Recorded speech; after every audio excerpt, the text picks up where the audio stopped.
Hey bag maker, today I'm going to be talking about Sewtites, some cross stitch that I've been working on lately, various fabrics that I've added to my stash, foundation paper piecing patterns by Violet Craft. I'll be demonstrating how to clip and sew curved edges, and there's a great giveaway at the end. I'm Sarah Lawson from Sew Sweetness. Thanks so much for joining me for Sewcial Sunday, my weekly sewing chat.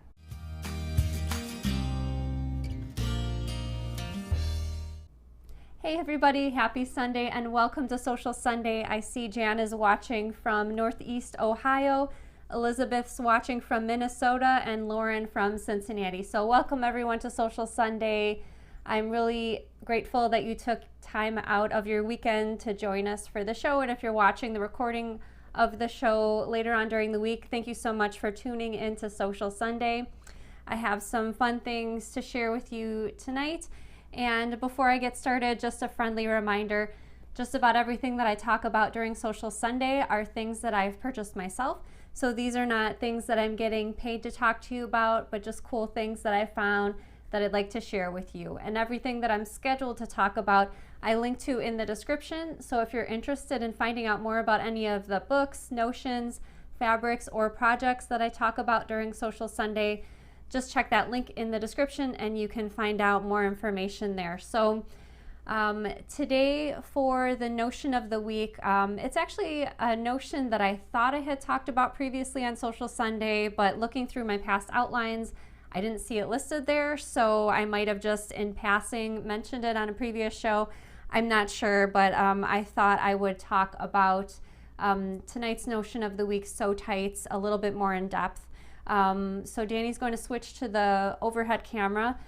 These are the two. So Sewtites come in various, I guess, strengths, if you call it. These are the two that I have in my stash. These seafoam green ones are the regular size, and then the blue is the Sewtites HD. And Sewtites makes various packages of multiple quantities of the Sewtites. So I'm going to show you the difference between the two and what kind of applications I would use for either the regular or the HD. So I've got a few different thicknesses of fabric over here, a few layers of quilting cotton. This is 4 layers of fabric. I'm working on some quilt blocks. So this regular Sewtites is perfect for quilt blocks. If you're doing some English paper piecing, that would be perfect to hold your fabrics together while you're hand stitching.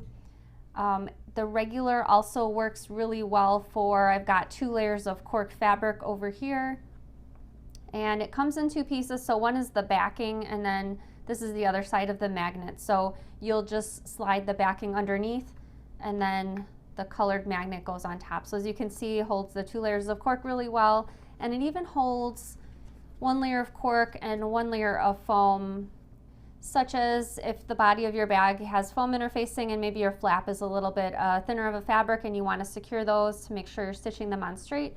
So the regular Sewtites works really well for those particular 2 thicknesses. Where the HD comes in handy, first of all, you can use the HD for all of these same layers. It still works really well for quilting cotton. I actually have a magnetic board for my cross stitch, and I use one of these Sewtites to hold my paper pattern with the stitch guide to the magnetic board. So I use this for all sorts of different things besides fabric related things, but what it's really good for is for holding thicker layers, such as 2 layers of foam interfacing. Sometimes I'm working on a project where I do have, say, a flap made of foam and then the body of the bag made of foam, and so that's where the Sewtites HD come in handy because they can hold through 2 layers of foam. The regular Sewtites, 2 layers of foam, they're really not holding anything together. I'm just sliding these over and they're just not as strong. So that's why the difference between the two, and that's where the HD comes in handy if you think you might be needing it to hold 2 layers of the foam interfacing. And I use the Sewtites HD for a few bags. In particular, a bag that comes to mind is the Super Bloom tote, where I needed to hold the side pocket in place while I stitched it to the body of the bag. I didn't want to use traditional pins because traditional pins, well, first of all, I was afraid of poking myself, and secondly, the traditional pins kind of make things a little bit ripply where I would prefer them to be flat. So again, Sewtites HD if you need thicker layers held in place, and then the regular Sewtites that are the seafoam green color for other layers, thinner layers, and even a layer of cork and foam interfacing. So hope that straightened things out as far as the differences between the two different Sewtites. And if you're interested in reading more about them, there is a link in the description for both the regular and the Sewtites HD. So I haven't worked on my cross stitch in a while, but since we had our summer break, I couldn't remember if I shared with you my finished octopus. So I pulled it off the wall, and here's my, oh, there it's straight, my finished octopus. And also I started on another one. I haven't worked on this one in a couple weeks, but I'm about halfway finished. I've got it on the frame. I use this little plastic frame that I found on Amazon, and it's a chipmunks, as you can see, about halfway done. And I found this frame after some helpful emails from viewers on the show. I needed something where I could cross stitch in bed, but my left hand was getting really tired and cramped from holding the hoop. And so I have this frame, and it's adjustable. You can move it all around depending on, for my case, my positioning in bed. I have it on my lap, and it's really easy to place on the hoop. And it was a little bit pricey. Again, I found it on Amazon, and it was shipped from Australia, but to me it was worth it, having to avoid the hand pain, and I just really like this design, and it's working out well for me. So both of these cross stitch patterns that I shared with you are from Awesome Pattern Studio. I really like they have a lot of mandala animal designs, and so those are the ones I usually am stitching, and I've linked to Awesome Pattern Studio in the description in case you're interested what else they have available. They have tons more available besides just the animals. So moving right along, I've been collecting fabric in my stash. So these few pieces I wanted to share with you on the show tonight. Danny's going to switch back over to the overhead camera. So these first two prints are designed by Libs Elliott. I only purchased these two prints from the line, although she has other really fun prints in this fabric line in rainbow colors, and one of the prints is sort of a quilty themed design. I really, in particular, I just love the splatter. I love the bright colors, and I can see myself using this for the exterior of a bag. I'm not sure yet what bag, but I think I might use the white one first because I feel like it's something a little bit different. Even though white, I'd be a little worried about getting dirty, but maybe I'll use some Scotch Guard on the finished whitish bag. These next three fabrics are from a fabric line, or at least multiple fabric lines under the Flea Market Designs for Moda Fabrics. And so I picked up these two flower prints. I just thought they were really cool. I like the, I guess, positive words printed, like gratitude, wonder, prosperity, devotion. And I like the floral prints on both of them. This one's sort of a really dark green background. I'm not sure if it's coming up black on your screen, but it is a really dark green. And then this other fabric, which is sort of, I guess, vintage paper-ish designs. I like all of the bright colors. I like that because so much is going on in the fabric, you can use different portions of the fabric and have slightly different designs. I've shown previously some of the other Flea Market fabrics on a previous episode of Social Sunday, and then I picked up these two zebra print fabrics. I just thought they were really fun, maybe for a nice summer bag. These are both from Hawthorne Supply Company, and I printed these on a sateen fabric. They have sort of a print on demand feature for some of their designs, and so I chose the fabric substrate for these, and they have a lot of different options as far as the fabric substrates go. So these are, they're not exactly metallic, but they sort of do have the goldish outlines to them. And there's the green one a little bit up close. So I've linked to all the fabrics in the description in case you're interested in any of them, or if any of them caught your eye. And I'm trying to be a little bit more particular on my fabric choices. I know there's only so much time in the day for sewing, and some weeks the fabric seems to be quickly accumulating in the fabric stash. So this summer I've been trying to rein myself in a little bit, but I know if there's something out of this world that I find that's coming out online. Of course, I'll be buying a lot of it in the future. So I have a question for you. Let me know in the comments, what is your favorite old or vintage item that you have? Put your thinking cap on. Let me know in the comments, either on Facebook or YouTube, wherever you're watching our show.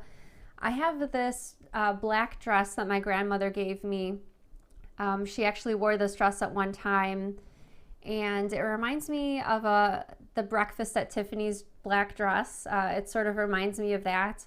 It comes with a belt. It's I think it's a wool type of fabric, and it's just so cool and timeless. So I really love this dress, and I'm so happy that I have it from my grandmother. So that's probably my favorite old or vintage item that I own.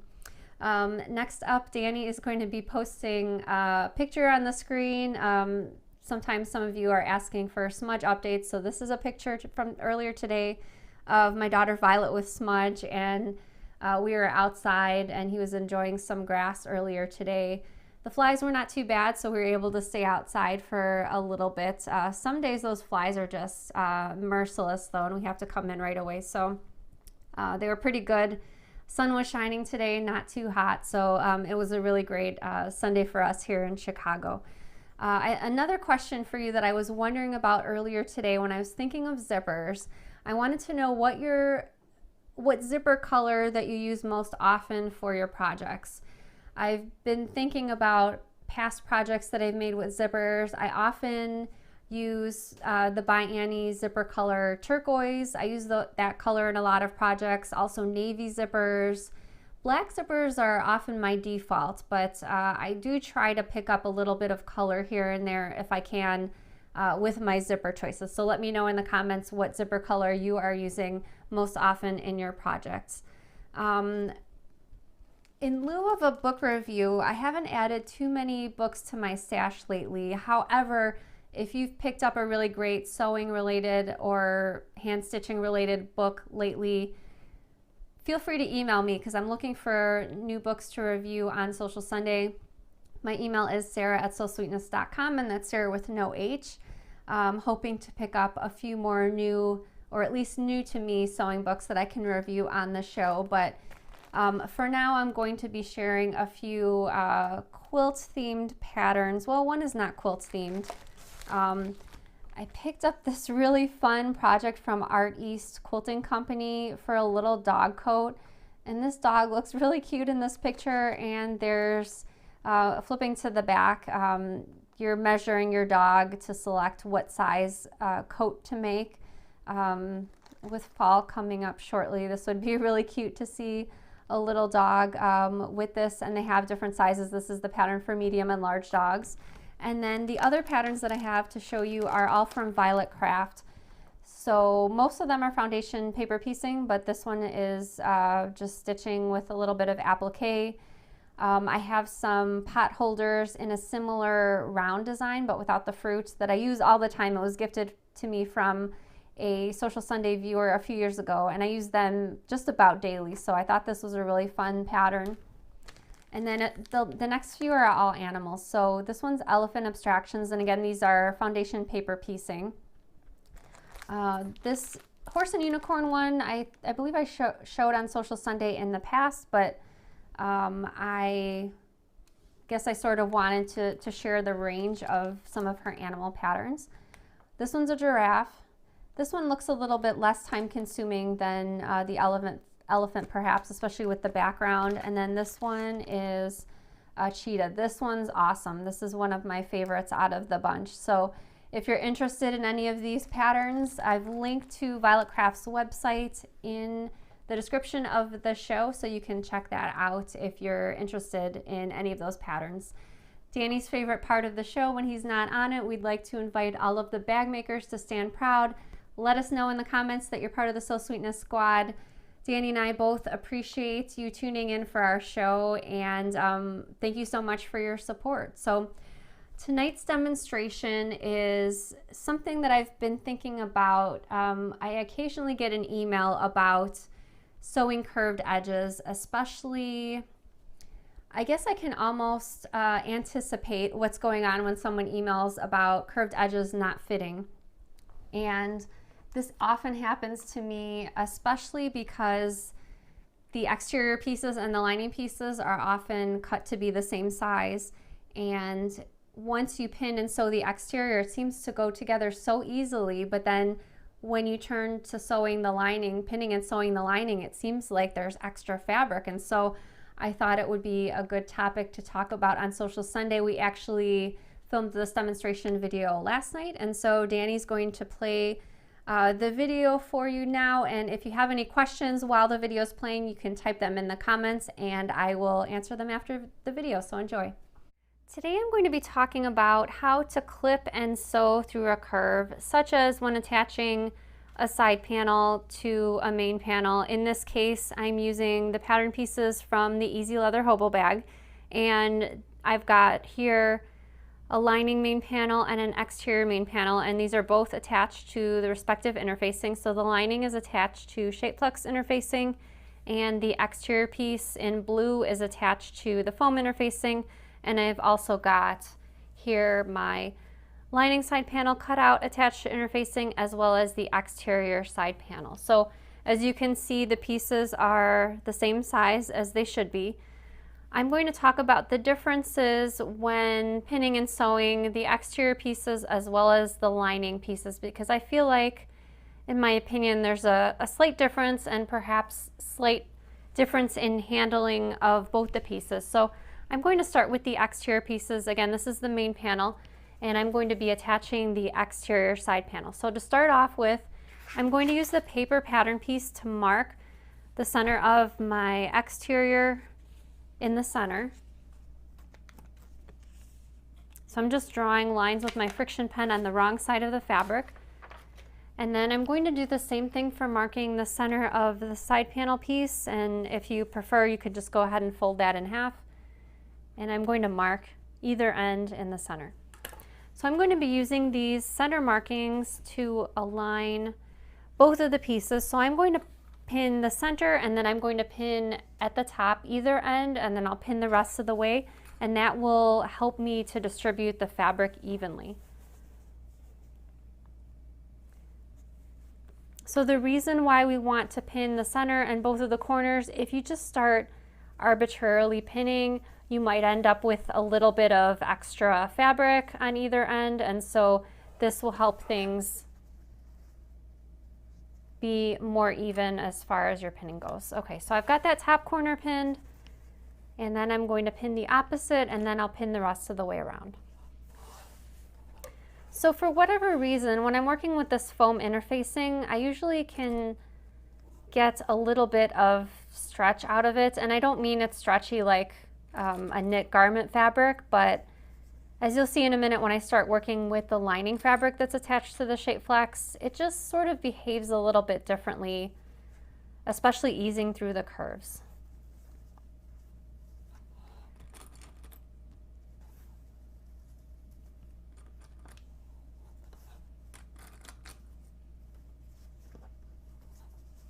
Okay, so as you can see, that was a pretty easy fit for me to get that pinned. And then I'm going to quickly go ahead and pin the other side as well. So when I'm sewing my curved pieces, oftentimes, depending on the piece and how comfortable I am with whatever I'm putting on my sewing machine, I often like to sew with my curved piece on the top. So whether it's the main panel or a bottom panel that's curved, for whatever reason, I often like to have that curved piece at the top so I can sort of feed it through my machine rather than having, if you can see from this direction, if I'm sewing with this piece on the top, I often will encounter just some extra bulges of fabric. And for whatever reason, I don't know if it's just my personal preference, I find it easier to sort of feed this through the machine in this direction, and as you can see, it sort of appears to be a little smoother. So often in my patterns, if I find a certain orientation a little bit easier to get through the sewing machine when it comes to those curved edges, I'll often note that in the pattern. But you may be working with another pattern that doesn't have that noted, and obviously both directions will work, either from this way or this way. just keep in mind you may find an easier time with having that curved piece on top. So I'm going to take this over to the sewing machine. I'm not going to sew the entire piece, but I'll probably sew at least past this first curve, just so we can talk about sewing through the curve and making sure this area is nice and smooth so you don't encounter some puckers. If you would like also, you can cut smaller than the seam allowance. So for example, if we're using a 1/4 of an inch seam allowance here, you can cut about 1/8 of an inch high. You can either make little snips, just little snips with your scissors, or you can cut little V's. And what this does is, because the main panel has a curve to it and the side panel does not, it's just a straight piece of fabric, having some of that fabric cut with your scissors just through where the curved edge is kind of helps it spread apart. So that's an option for the exterior. As you'll see in a minute, for sewing the lining, that becomes a little bit more vital as far as avoiding puckers.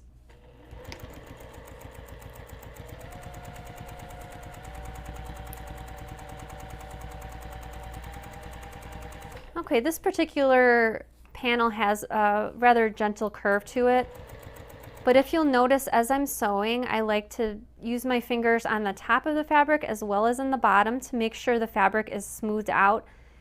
That really helps to avoid puckers, because if it's smooth, then that means you don't have fabric bunched up together and sewing a bunch of creases that you'll see when you turn the bag right side out.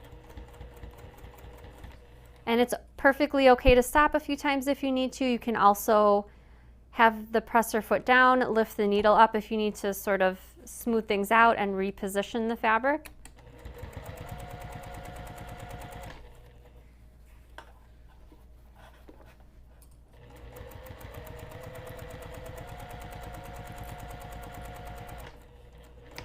Okay, so as you see, the bed exterior is rather easy to sew through the curve, and now let's move over to the lining. One more thing I wanted to mention about the exterior, because when sewing through a curve, sometimes the fabric tends to shift, so I recommend either using lots of Wonder Clips like I have here. Even more are perfectly fine. You can also secure these edges temporarily with a stapler, and that's just applied within the seam allowance. If you'd like to check out my free video demonstrating how to use a stapler for your sewing, the link is in the description, so you can check out that video later if you're interested in using a stapler. Okay, so I've got my lining pieces here, and I've already got them marked with the center markings, just like I did with the exterior. So I'm going to pin this again, starting with the center and then moving up to the top corners. And you'll see in just a second where when I pinned that exterior, it seemed like things fit together a lot more easily. I don't know if it's because this particular interfacing is a woven interfacing, but things just seem a little bit less flexible when going to pin this in place. And you'll see as I start to pin. So for this, it's really important to pin the center and the top edge, and I also like to sort of find additional center markings. So what I'm going to do is sort of walk my finger to find sort of an eyeballed center point in between these two pins over here. And then I'll sort of continue to do the same thing. And as you can see, well, I think you can probably see, it's more of a tighter fit, and you may have encountered this in the past.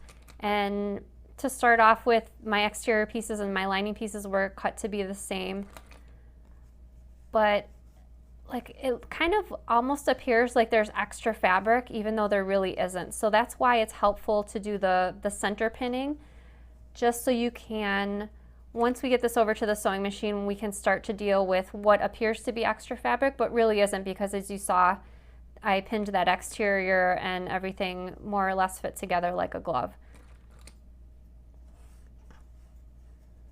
Okay, so I'm going to keep pinning just so you can see that again on the other half. So again, here's my two pins, and I'm sort of going to walk my fabric toward the center. And I do this kind of walking with my fingers in other patterns too. For instance, if I'm pinning the top edge of my bag, the exterior to the lining, I like to also walk my fingers to the center just so I don't end up with lots of extra fabric in one area and less fabric in another.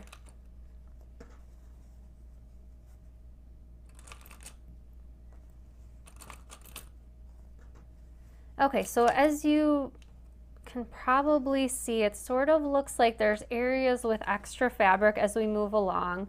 There really isn't, but like I mentioned before, because the Shapeflex interfacing is woven interfacing, it sort of has less give than that foam interfacing has, at least in my opinion. So what's going to be extremely helpfoll for sewing this lining in place is making either clips or notches with our scissors. And remember, you always want to keep that smaller than the seam allowance so that you don't end up with cut areas of fabric where you have to stitch through and then seeing raw edges, cut edges of fabric on the other side. So you can either notch or just snip little areas of the fabric, and notch is cut little V's within the seam allowance, and you only need to do that where there's a curved edge.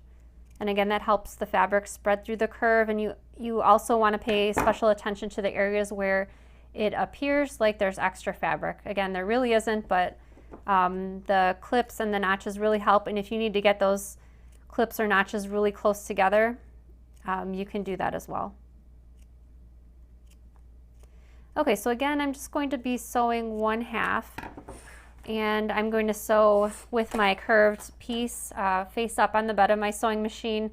I'm going to do the same thing that I did with the exterior, use my fingers to kind of smooth out the areas and make sure everything is fitting into place while I'm sewing.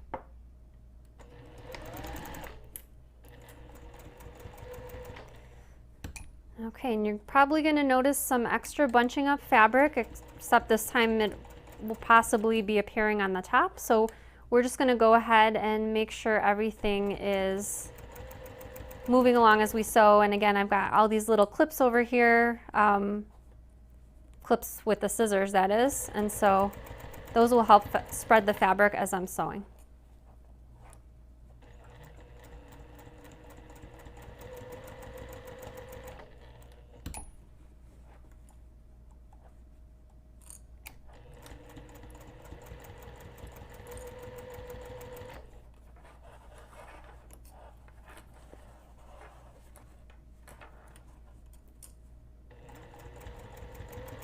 Okay, so as you can see, the lining fabric is a little bit more finicky because of the Shapeflex interfacing, but with a lot of clipping and some patient sewing, you can get that curved edge sewn nicely, just like we did with the exterior. I hope some of those tips will help you out in the future to get a nice, smooth, curved edge in your panels. I hope you enjoyed that demonstration. I also wanted to mention that in some cases, you can let your feed dogs work for you. So in that particular instance, I had the piece that appeared to have the excess fabric, which was the side panel, against the bed of my sewing machine. So the wrong side of that main panel was face up on the bed. And so if the half of that part with the extra fabric, or what appears to be the extra fabric, is against the feed dogs can help you also sort of better distribute that fabric, rather than if you had that piece face up on the bed of your sewing machine. So hopefully that was helpful. Certainly the lining is a little more finicky than sewing the exterior, so even though there's more interfacing involved with the exterior, sometimes it is easier to sew that exterior portion first and then move over to the lining so that you have a better feel for sewing through the curve, since in a lot of cases the exterior is a bit easier to pin and sew. So with that being said, I'm going to be answering some questions live, and then there will be a giveaway at the end of the show. So if you have a question for me, go ahead and type that question in the comments now. It can be a general sewing related question, bag making question, question about a notion or tool. And if you think of it, Danny has an easier time picking out the questions from the comments if you either type a question mark before your question, or if you type it in capital letters. And if you don't, he's still doing his best to go through the comments to pick out the questions. So, all right, Danny, take it away. Cindy says, do the Sewtites want to stick to your metal machine? That's a really great question. Depending on the orientation, they may try to stick to the bed of your sewing machine. You can sort of eliminate that stickiness if you are finding that it is an issue if you stick either a piece of paper, a scrap of foam interfacing, something between the bed of your machine and the magnet. But that's a really great question. Wendy says, would the magnets hurt the sewing machines?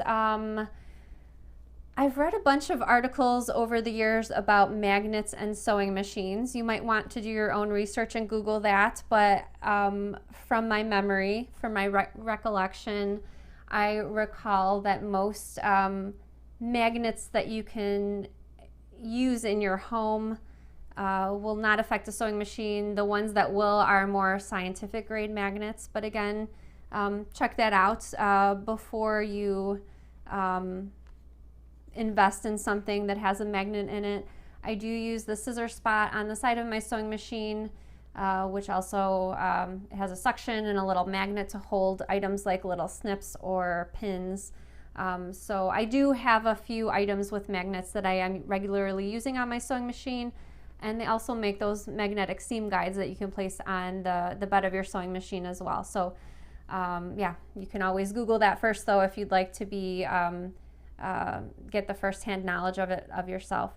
Janice says, could you use the Sewtites for a seam guide? I don't see why not. I guess I haven't tried that myself. I personally use, you probably saw in that video, I have a little strip of pink washi tape for my half-inch seam allowance in case I need to use a half-inch seam allowance for bag making.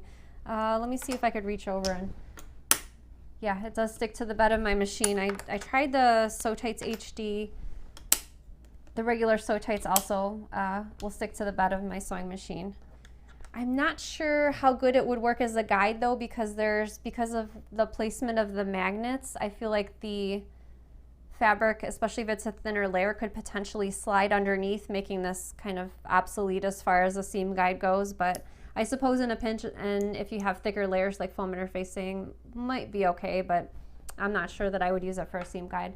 Becky says, I have that hoop, haven't used it yet. How do you like it? I love that cross-stitch hoop that let me see if I can grab it over here. I love it. I kind of balked at the price because it was, I think it was close to $100, which for this, I mean, that's including shipping because like I said, it was coming from Australia. It seemed like such a lot of money for something simple like this, but I am very happy with it. And you know, sometimes when we're thinking of our health or, you know, especially soreness in our hands, just to avoid that, I think for me, and I do a lot of cross stitching, so me personally, I found it worthwhile.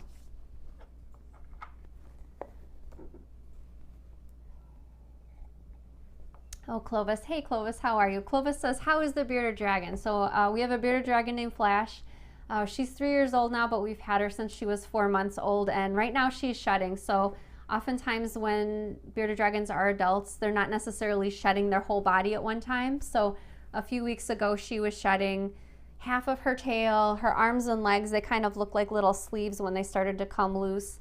Around her mouth, her eyelids, that shed came off, and now she's currently in the process of shedding like the top of her head, half of her back. And what the shed looks like before, it's at least a 2-week process. So what happens is the skin starts appearing really bright white. So that on my bearded dragon, that lasts about a week. And then we have another week where it fades to her regular color, which is kind of an orange color.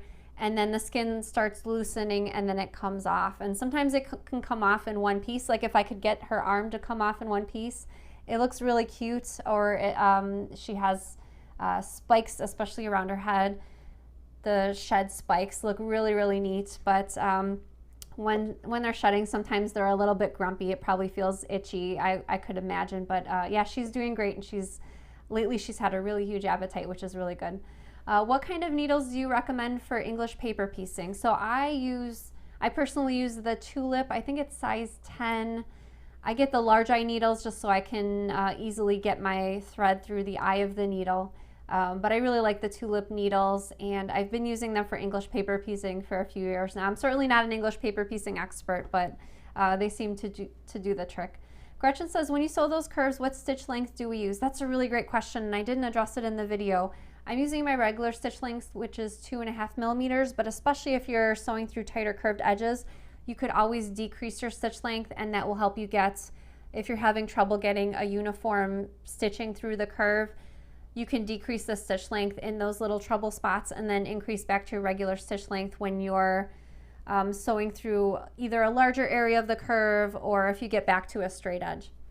Judy says, when I stitch a curved edge, I sometimes experience the bottom layer slipping and to the left. Help, any tricks? So I mentioned in the video that I have a link in the description for my video. I have another short video, how to use staples to finish a bag. And if you're encountering any slippage, you could either use that staple technique. The staples don't stay in the finished bag. You trim them out of the seam allowance.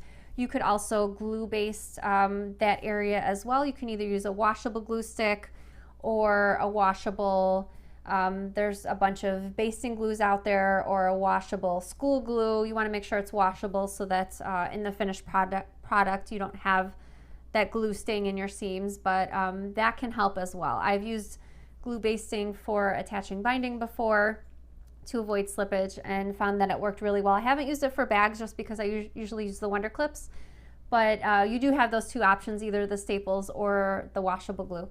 Sharon says, do you recommend V-cuts or snips on curves? Is one better than the other? That's a great question. So if it's I get confused between convex and concave. Danny, do you recall off the cuff the difference?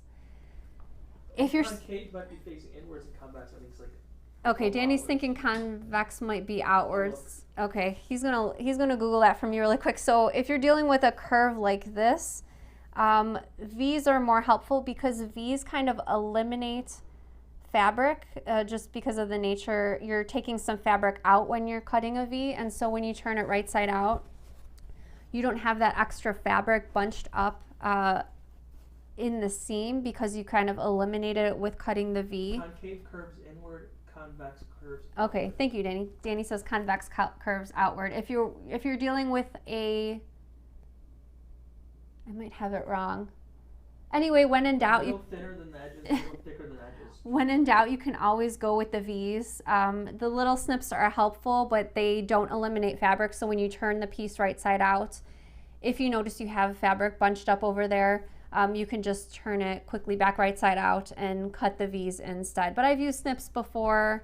I'm not a super picky sewer as far as being a perfectionist, but yeah, that's the difference. The V's will eliminate some of the fabric to make a smoother seam.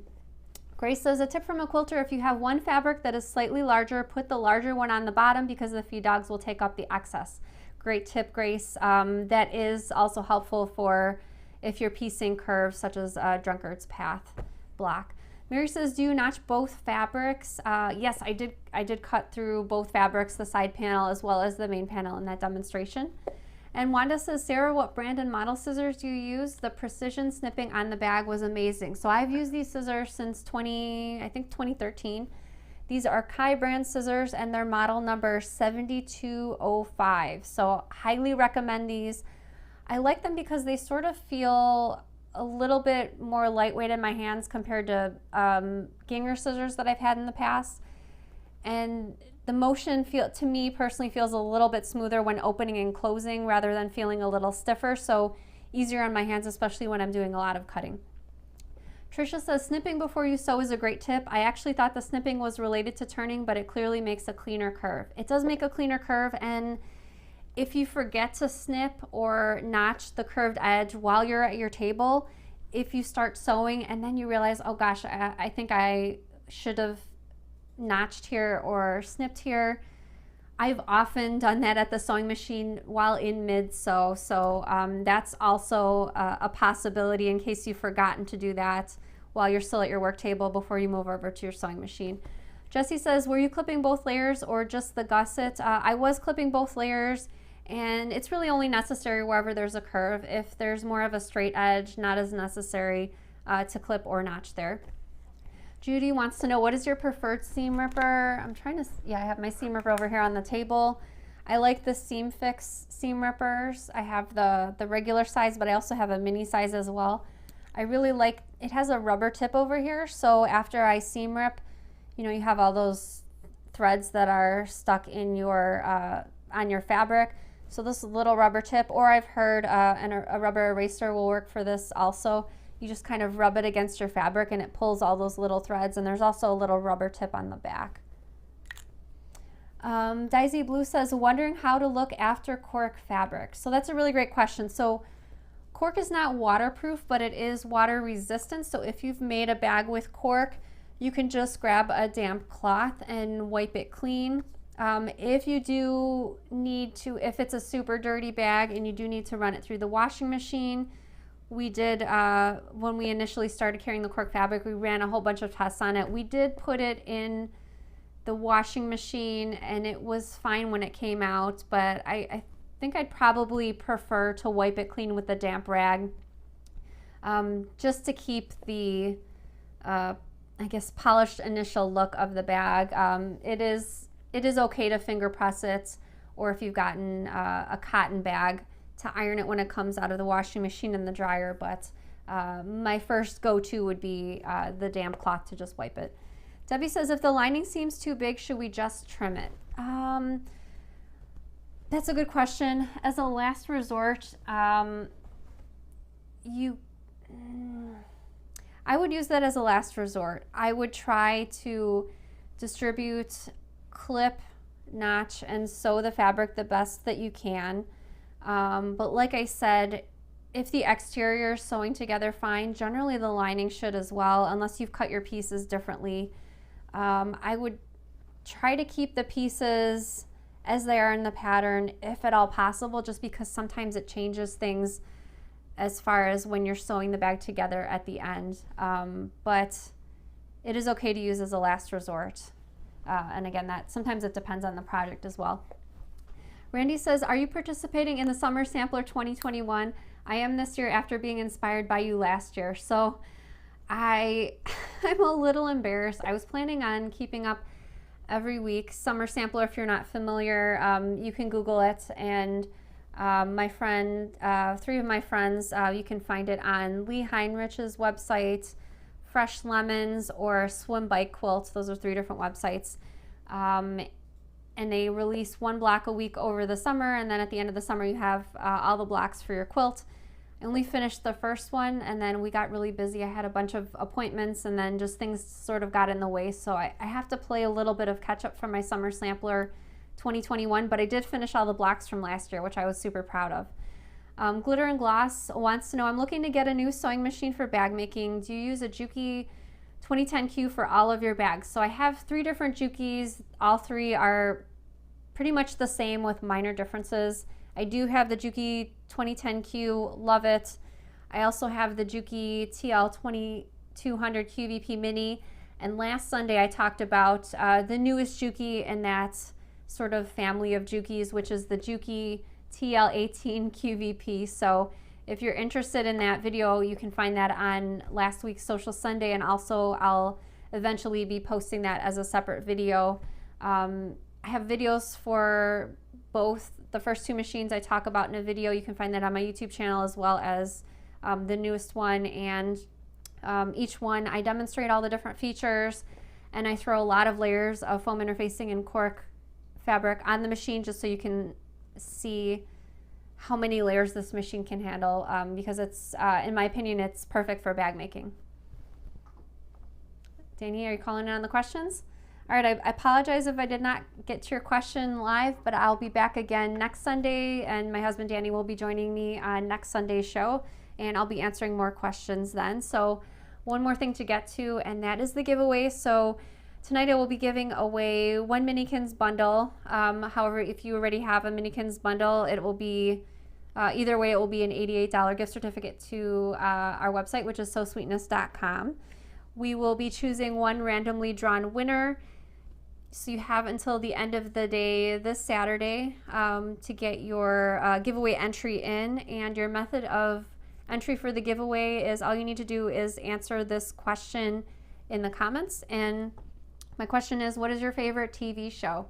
Let me know your favorite TV show in the comments, either on Facebook or YouTube. And my favorites seem to change over time, but I recently finished watching this show on HBO Max called Hacks. It's about a woman comic, and I really enjoyed the show, and I thought it was pretty funny, and I liked I don't know, it sort of had some life lessons mixed in with it. So again, that show is called Hacks, but I'll be looking forward to seeing what your TV shows are in the comments. So thank you so much for watching Sewcial Sunday. I hope you have a great week and happy sewing. Bye everybody.